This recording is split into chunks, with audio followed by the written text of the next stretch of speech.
Question number 5 है, question number 4 है।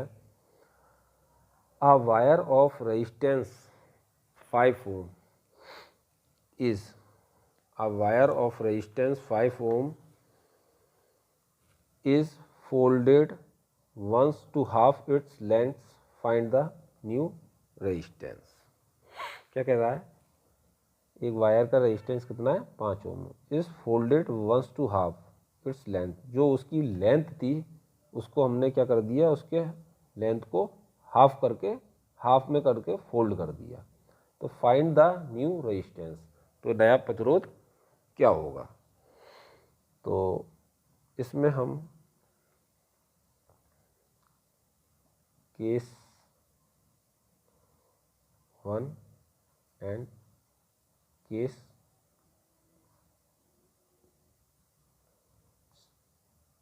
2 देखिए। पहले क्या बोला, a wire of resistance 5 ohm is folded once to half its length. पहले रेजिस्टेंस कितना था इसका? 5 ओम। R1 बराबर कितना था? 5 ओम। कह रहा है पहले 5 ओम थी तो लेंथ कितनी थी? L1 मान लो L थी। अब क्या कह रहा है? 5 ohm folded once to half its length, जब इसकी लेंथ को हाफ करके फोल्ड कर दिया गया है, तो यानी L2 कितनी हो गई हमारी? R2 इसमें फाइंड द न्यू रेजिस्टेंस पूछा है, तो R2 क्या हो गया? Question mark. तो L2 बराबर कितनी हो गई? जो लेंथ थी उसकी कितनी हो गई अब? हाफ, यानी L की कितनी हो गई? L/2 हाफ हो गई। अब इस कंडीशन में आपने देखा जब लेंथ L थी तो A1 कितना था? क्रॉस यानी क्रॉस सेक्शन एरिया मान लो A था। अब जब उसको फोल्ड करके यानी लेंथ का आधा कर दिया तो आपका वो वायर का क्रॉस सेक्शनल एरिया क्या हो जाएगा? डबल हो जाएगा। क्या हो जाएगा? डबल, यानी A2 बराबर क्या हो जाएगा? 2A। पर इस कंडीशन में जो रेजिस्टिविटी है वो क्या रहेगी? क्योंकि मटेरियल एक ही है तो रेजिस्टिविटी इस कंडीशन में क्या रहेगी? यानी इसकी रेजिस्टिविटी केस 1 की और केस 2 की क्या होगी? इक्वल होगी, यानी ρ1 इक्वल टू ρ2। अब हम फॉर्मूला लगाते हैं। हम जानते हैं R1 equal to ρ1 L1 upon A1। हम रो निकालते हैं, यानी ρ1 बराबर R1 into A1 upon L1। ऐसे इसकी निकालते हैं। ये क्या हो गया? R2 बराबर ρ2 यानी L2 बटे A2। तो ρ2 बराबर हो गया R2 इंटू A2 बटे L2। अब इसकी वैल्यू पुट करते हैं। R1 की वैल्यू क्या है? 5 ओम, और आपका L1 की क्या है? A1 बराबर क्या है? A। L1 कितना है? L। ऐसे ही इसका देखते हैं। R2 पूछा गया है और A2 कितना है? 2A, और L2 कितना है आपका? L/2। जब ये L/2 होगा तो 2 ऊपर चला जाएगा और L नीचे, यानी R2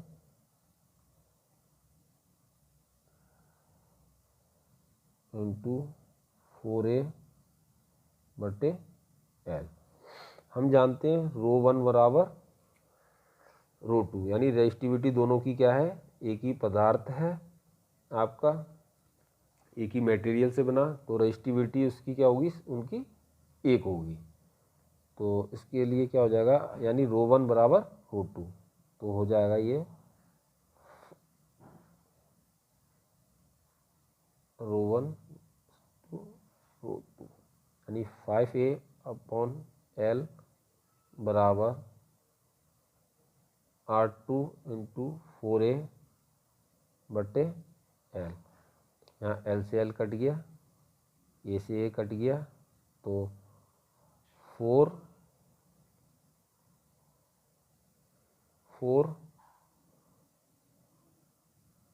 R2 बराबर क्या हो गया 5, तो R2 की वैल्यू क्या आ गई आपकी 5 अपॉन 4। तो R2 कितना हो जाएगा हमारा, फाइंड द न्यू रेजिस्टेंस कितना हो जाएगा 5/4। तो हमने देखा, तो इसका एक मेथड ये भी हम ये एनालाइज, यानी R2 क्या देखा आपने 5/4 हमने देखा, दोबारा समझते हैं।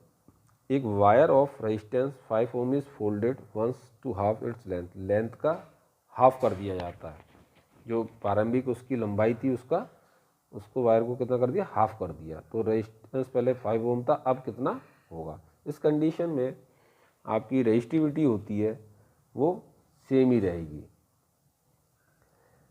और R1 आपका 5 ओम है, L1 इक्वल टू L, पहले L थी, फिर L का कितना कर दिया, हाफ कर दिया, L/2। इस स्थिति में जो आपका क्रॉस सेक्शनल एरिया है, पहले क्या था, A था, अब क्या हो गया, वो क्रॉस सेक्शनल हाफ कर दिया, जो लेंथ को आधा कर दिया गया, तो क्रॉस सेक्शनल आपका क्या हो जाएगा, डबल हो जाएगा। बस यहाँ पे यही समझने वाली चीज़ है। फिर आप फॉर्मूले में वैल्यू पुट कर देंगे, जानते हैं हम रो 1 और बराबर रो 2 है आपका, रेजिस्टिविटी सेम मटेरियल है, ये तो है नहीं है कि मटेरियल अलग है कि उसकी रेजिस्टिविटी भी अलग होगी। तो रो 1 बराबर रो 2 होगा, तो इसके हिसाब से हम करेंगे, तो R2 की वैल्यू कितनी आएगी 5/4। आप यहाँ ओम भी लगा सकते हैं, यानी कितना आ गया 5/4 ओम। पांचवा सवाल है, a wire of resistance 5 ohm is cut into 5 equal piece, यानी एक वायर जिसका रेजिस्टेंस 5 ओम है, जो उसको किसमें किया गया कट, 5 इक्वल पीसेज में, टुकड़ों में, 5 बराबर। Find the resistance of 1 piece, एक पीस का रेजिस्टेंस ज्ञात कीजिए। इसमें क्या है, इन केस 1 R1 बराबर क्या है आपका 5 ओम, L1 पहले क्या आती है आपकी L थी, तो इसमें R2 पूछा गया है, सेकंड केस में क्या पूछा गया R2।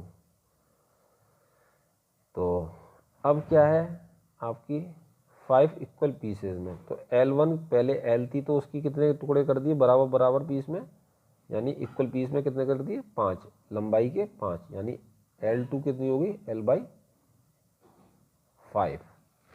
हम जानते हैं कि R डायरेक्टली प्रोपोर्शनल किसके होता है L के, यानी जितना R बढ़ेगा उसी हिसाब से आपकी क्या करेगी, लंबाई में वृद्धि होगी। अगर लंबाई कम होगी तो आपका प्रतिरोध क्या होगा, कम होगा। अगर प्रतिरोध बढ़ेगा तो आपकी लंबाई भी बढ़ेगी। यहाँ पे देखते हैं कि हमारी जो L2 है वो क्या है, इसकी 5 इक्वल पीसेज, यानी 1/5 हो गई है प्रारंभिक लंबाई की। तो हमारा यानी प्रारंभिक लंबाई की, तो अगर हम इससे एनालाइज करें तो पहले इसका रेजिस्टेंस कितना था 5, तो सेम प्रोसेस में वो करेगा ये, तो 5 का 1/5,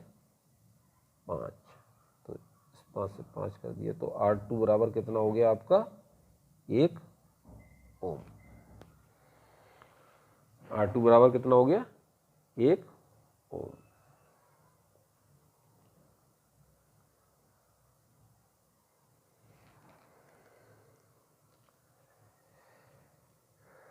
क्वेश्चन नंबर 5 हो गया।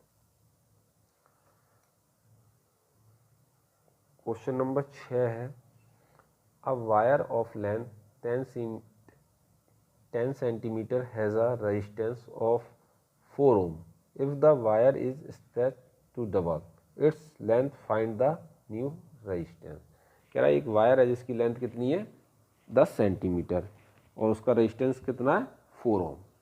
If the wire is stretched, यानी वायर को खींचा जाता है, टू डबल इट लेंथ, यानी वायर जो प्रारंभिक लंबाई 10 थी उसको डबल कर दिया जाता है ना, अब कितनी हो गई लंबाई उसकी वायर की 20 सेंटीमीटर, कह रहे हैं ना डबल खींच के, तो फाइंड द न्यू रेजिस्टेंस। तो इसमें भी 2 केस बनेंगे।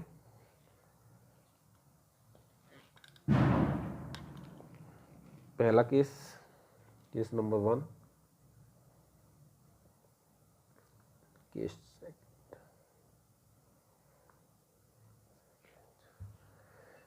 इसमें कह रहा है पहले L1 कितनी थी आपकी 10 सेंटीमीटर और रेजिस्टेंस कितना था R1 4 ओम। अब इसमें क्या थी, अब क्या कर दी डबल कर दी गई है, तो L2 कितनी हो गई 10 की दुगनी यानी 20 सेंटीमीटर और कह रहा है फाइंड द न्यू, इसका रेजिस्टेंस ज्ञात कीजिए। यानी जब ये लेंथ एक्चुअल थी तो क्रॉस सेक्शनल एरिया क्या था A। जब हम उस वायर को यानी इस वायर को खींचेंगे और डबल करेंगे तो जो क्रॉस सेक्शनल एरिया है वो क्या हो जाएगा आपका आधा हो जाएगा, आधा रह जाएगा जो स्टार्टिंग में था। जैसे ही हम इसको डबल करते हैं तो क्रॉस सेक्शनल एरिया कितना हो जाएगा आपका आधा हो जाएगा, पर जो आपका उसका वॉल्यूम है आपने कोई तार अलग से ऐड नहीं किया है तो वॉल्यूम क्या है इसका सेम वॉल्यूम है, वॉल्यूम सेम रहेगा, पर क्या हो जाएगा आपका इसका जो क्रॉस सेक्शनल एरिया है यानी A2 कितना हो जाएगा हाफ हो जाएगा, यानी A/2। इस कंडीशन में भी ρ1 बराबर ρ2 होगा क्योंकि रेजिस्टिविटी सेम मटेरियल की क्या होती है बराबर होती है। तो हम जानते हैं R1 बराबर ρ1 L1 अपॉन A1, तो ρ1 बराबर R1 into A1 upon L1। इसी तरीके से इसमें उससे सूत्र से रख देंगे, ये R2 है, यानी R2 बराबर ρ2 L2 बटे A2, ρ2 बराबर R2 इंटू A2 बटे L2। अब इसमें R1 की वैल्यू पुट कर देंगे, R1 कितना है 4 ओम, A1 कितना है A के बराबर है A1 क्योंकि प्रारंभिक A था क्रॉस सेक्शनल एरिया, जब उसको खींचा गया तो क्रॉस सेक्शनल एरिया कितना रह गया आपका आधा हो गया, तो ये कितना हो गया आपका A1 बराबर क्या है A के और L1 कितनी है आपकी 10 सेंटीमीटर। इसी तरीके से R2 हमारा पूछा गया है, A2 हमारा क्या है A/2 बट्टे L2 कितना है डबल हो गई है लेंथ तो 20, तो ये करेंगे ये ऊपर ये, यानी R2 बट्टे इंटू A बट्टे 40, यानी ρ2, ये हो गया ρ1। हम जानते हैं ρ1 इक्वल टू ρ2 है, तो ये 4A बटे 40 equal to R2 upon into A upon 10 है, ये 10 अपॉन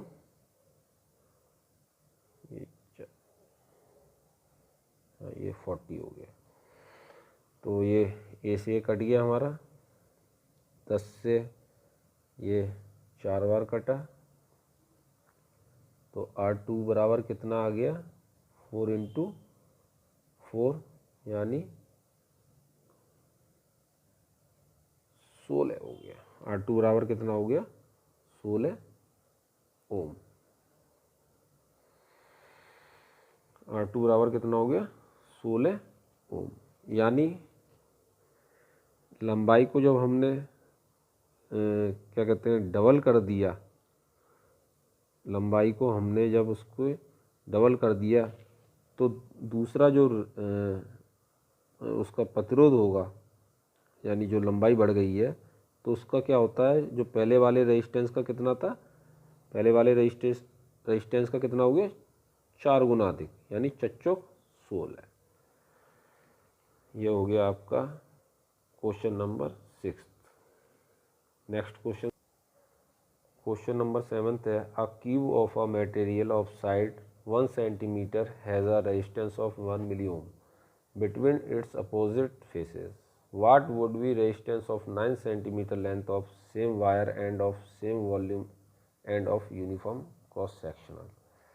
एक क्यूब है तो उसका एक साइड क्या है, 1 centimetre, has a resistance of 1 milli ओम, उसका रेजिस्टेंस कितना है, 1 मिली ओम, बिटवीन इट्स अपोजिट फेसेस। तो ये कह रहा है what would be resistance of, अब वो क्या हो गई आपकी लेंथ, वो जो 1 सेंटीमीटर थी वो कितनी हो गई है, 9 centimetre, length of same wire, wire same है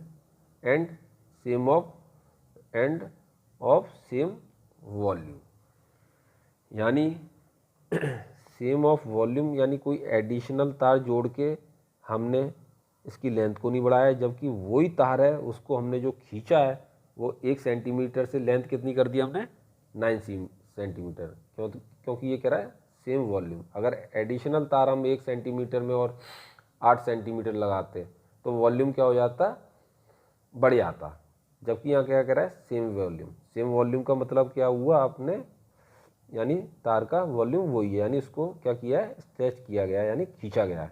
end of uniform cross sectional, और एक समान क्या है, क्रॉस सेक्शनल एरिया। अब जो 9 सेंटीमीटर हो गया तो सब में क्या हो गया, एक समान क्रॉस सेक्शनल एरिया हो गया। तो इसमें भी केस 1, केस 2, L1 कितना है, 1 centimetre and resistance of 1 milli ohm. R1 कितना है, 1 मिली ओम बराबर हो गया, 1 मिली ओम बराबर होता है 10 की पावर -3, यानी 1 × 10 की पावर -3 ओम। A1 यानी क्यूब है, 1 सेंटीमीटर उसकी लंबाई होगी, क्रॉस सेक्शनल क्या हो गया, क्यूब में घन है तो ये भी 1 सेंटीमीटर स्क्वायर इसका क्रॉस सेक्शनल एरिया हो जाएगा। तो A बराबर क्या हो जाएगा, 1 सेंटीमीटर स्क्वायर, यानी A1। ऐसे केस टू में क्या होगा आपका, L2 कितना हो गया आपका, 9 सेंटीमीटर, और R2 पूछा गया है, और आपका ये कितना हो गया, A2 पहले 1 सेंटीमीटर था क्रॉस सेक्शनल एरिया, जब उसको खींचा गया तो कितना वो हो गया, क्रॉस सेक्शनल 1/9 कम हो गया, 1 सेंटीमीटर का कितना हो गया, 1/9, यानी 1 घट जाएगा जब खींचने पे उसका क्रॉस सेक्शनल एरिया। तो था पहले मोटा था, वो पतला हो जाएगा जब खींचेंगे 9 सेंटीमीटर तक, तो ये कितना हो जाएगा, 1/9 सेंटीमीटर स्क्वायर। अब वैल्यू पुट करते हैं, ρ1 R1 बराबर, इसमें भी कंडीशन में, इस कंडीशन में भी ρ1 बराबर ρ2 का, पदार्थ की किस्म अलग अलग नहीं है, एक ही मटेरियल का बना हुआ है। तो R1 बराबर ρ1 टू L1 अपॉन A1। तो ρ1 बराबर R1 into A1 upon L1। इसी तरीके से इसमें होगा R2 बराबर ρ2 L2 अपॉन A2। तो ρ2 बराबर R2 into A2 upon L2। अब इसमें वैल्यू पुट कर देते हैं। R1 की वैल्यू है 10 की पावर -3 इंटू A1 की वैल्यू है 1 और L1 कितना है 1। ऐसे इसमें वैल्यू पुट कर देते हैं। R2 की वैल्यू कितनी है पूछी गई है। A2 कितना है आपका 1 इंटू 9 और L1 कितना है 9, यानी इसके नीचे 1, यानी ये ऊपर ये नीचे। तो ये हो गया R2 बटे 81। हमारा ρ1 इक्वल टू ρ2 है, तो इन दोनों को बराबर कर देंगे समीकरणों को। तो ये आ जाएगा 10 की पावर -3 अपॉन 1, यानी 1 का गुणा इसमें कर दिया तो यही आएगा, बराबर R2 बराबर 81। क्रॉस मल्टीप्लाई कर देंगे इसका, तो वैल्यू आई R2 बराबर 81 इंटू 10 की पावर -3। तो 81 10 की पावर -3 क्या थी आपकी मिली, यानी और रेजिस्टेंस की इकाई क्या है ओम। इसका आंसर हो जाएगा 81 मिली ओम। ये दोबारा देख लीजिए ढंग से।